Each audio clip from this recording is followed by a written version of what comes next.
సిరిసిల్ల మార్కండే దేవాలయంలో శ్రీ చండీ యాగంలో కేంద్ర మంత్రి బండి సంజయ్ కుమార్ పాల్గొని ప్రత్యేక పూజలు నిర్వహించారు. రాష్ట్రంలో రైతుల రుణాలను మాఫీ చేస్తామని చెప్పిన కాంగ్రెస్ ప్రభుత్వం రైతులను మోసం చేసిందన్నారు.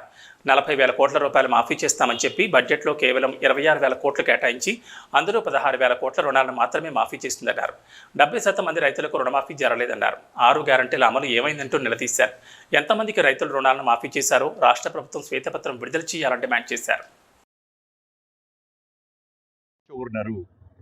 రైతులు అమాయకులుగా భావిస్తున్నారు. వీళ్ళు రైతులు అమాయకులు కాదు. వాళ్ళు పుట్టడు దుఃఖంలో ఉన్నారు.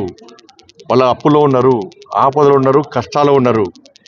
వాళ్ళకు భరోసా కల్పించడంతో పాటు వాళ్ళకు ఇచ్చినటువంటి హామీలను నెరవేర్స్తేనే రైతులు 2 పార్టీలను గుర్తిస్తారు. 2 పార్టీలు కూడా మోసపూరితమైన విధానాల వల్ల రైతులు ఇబ్బంది పడుతున్నారు.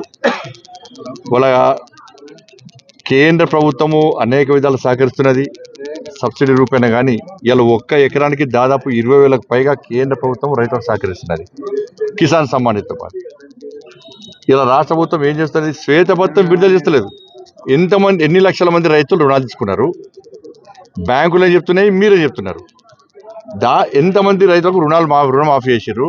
ఎంత బడ్జెట్ కావాలి? శాసనసభలో ఎంత బడ్జెట్ మీరు రైతులకు కేటాయించారు? ఈ విషయంలో శ్వేతపత్రం విడుదల చేస్తే క్లారిటీ వస్తుంది.